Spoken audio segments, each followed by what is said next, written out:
everybody, congratulations. This is your last week of our world history class. Extremely fast-paced class. 6 weeks to cover, one of the largest areas of history. And all the classes I teach, this is the one that has packed the most with stuff. So to condense it down to 6 weeks has been a challenge for me as an instructor to try to make sure the themes line up and sort of certain things you walk out of the class are important. And I hope you've been able to see that as we finish this last week. So I wanted to do a couple videos to recap some stuff from last week and also sort of finish up with our last section this week. I had some due dates for Tuesday, but what I'm going to do is just go ahead and have everything due on Thursday, your last day. And some of you have had some challenges this whole 6 weeks, other things going on in life. That's why you did this fast-paced class, because you have other obligations in life. I understand that. So email me, if you're missing a lot of stuff or if there's some huge hurdles that as we finish this class, if you communicate with me, we could work things out. But the biggest thing is all work needs to be turned in by Thursday. So by midnight Thursday, that's including the exam. So I really recommend you start looking at it now, start sort of having those questions marinate. Any work that you've done up to this point is all to help gear towards that final exam. So discussions, quizzes, all the reading information, all the discussions, all that stuff could help answer the questions in the final exam. And again, no stress of time limit. If you could start today or whatever's your plan, look at it. You could close it out. You can go back in as you please. You can go back to previous questions of the exam. You could interact with each other in the class and come up with ways to answer the questions as long as it's your own work. If you've done stuff in previous discussions in this class that would help answer the question, you can use some of that information. Everything for this class was to try to avoid the busy work, and all the work works together and fits as a puzzle piece to help you, walk away with this class with the information that'll help you with this exam. So the final section of last week and this week has to deal with what I call the heirs of Rome. So you have the big Roman Empire that spanned across the Mediterranean. And actually here in Exeter, they just did some excavation of a site right near where I live, and they found evidence of one of the Roman legions from the 2nd century there. So Rome, definitely up in Britain, throughout what is Gaul, which is Germanic tribes in modern-day Germany and France and Spain. So that Roman Empire, when that collapsed, it didn't end. But in the 5th century, things started to rearrange itself and created a new heirs of Rome. So what you have is the beginning of Western Europe, right? So where I am in England here, France, Germany, Spain, Italy, that whole region is Western Europe, and that starts to change. And if you take the next world history class with me or another instructor, it goes into how that develops and starts to grow, especially around the year 1000. So that's a big thing with Western Europe.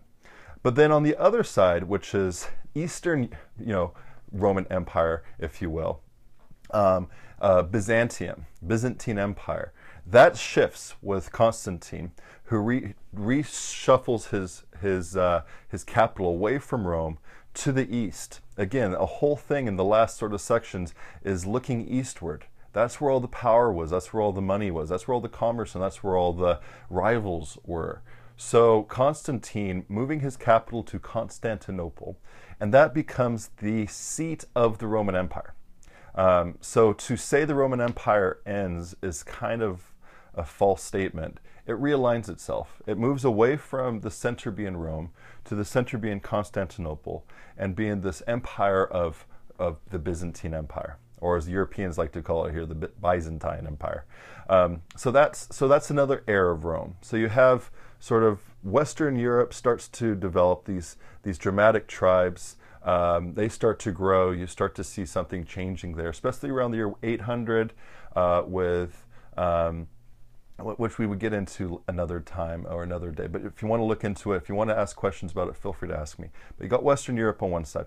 You got the Byzantine Empire on the other. That's split.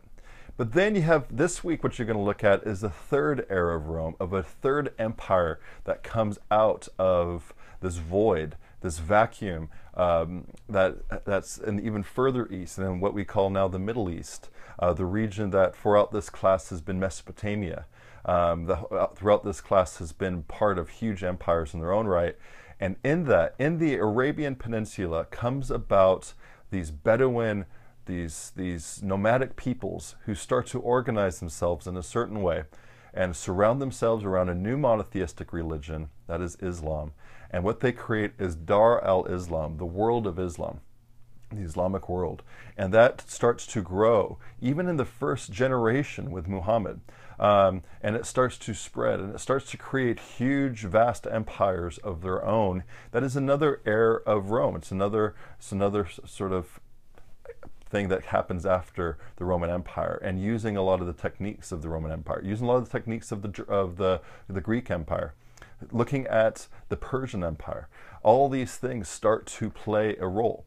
Being in a strategic place on that Silk Road, and being a huge part of commerce and trade, and being the middleman, even when Europe starts to grow, this Islamic world starts to play a major role in that.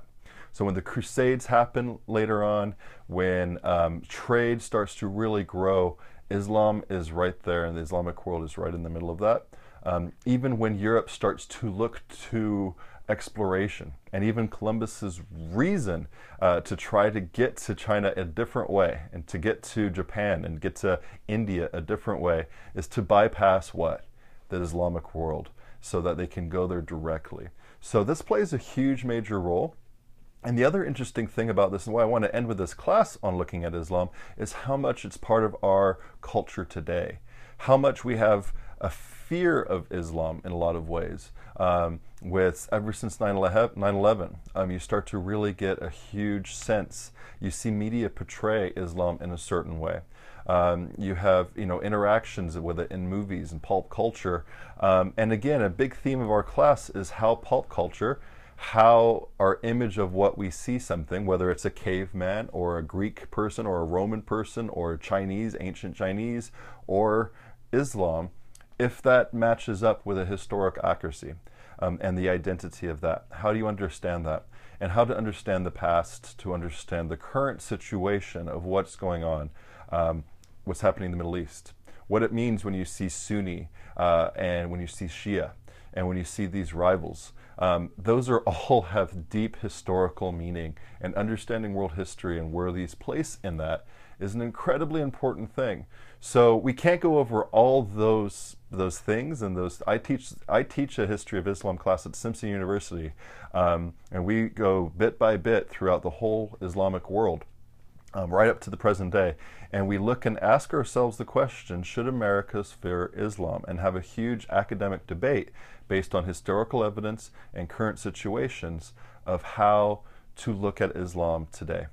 And as a Christian university at Simpson, how to grapple with Islam as a Christian, and how you could use that in a positive way. So that's something you might want to feel free to email me about, or they still teach it at Simpson. Feel free to talk to them if you're going there. It's a great class. It's an important thing, and it might be interesting to you. But for us, in just this short amount of time, it's just a appetizer of these civilizations. It's an appetizer of how to look at world history in a way to help us today. Not just boring dates and names, right? A lot of you came into this class being afraid that it was just going to be dates and names and that's it, and you memorize that and move on with your day. But I hope that you see that's not the case. The why things happen is important. Why things happened so long ago still have an echo in our world around us today. So we see that with these heirs of Rome, the Roman Empire that collapses in one way. It doesn't go away, but it realigns itself with Western Europe and Byzantium. And then again with the rise of the Islamic world is a new way of reforming around the Mediterranean and creating these new empires that have lasting effects. So that's what we're looking at. There's a couple lectures that are going to help you along this. The readings are really good on this. You have a discussion, and you have our exam. Best of luck as we finish out your exam. Take your time. You got lots of writing with that. Don't think that you could really do it successfully in one sitting. I'd rather you look at it, write them out, write them on Word document, then put them into there.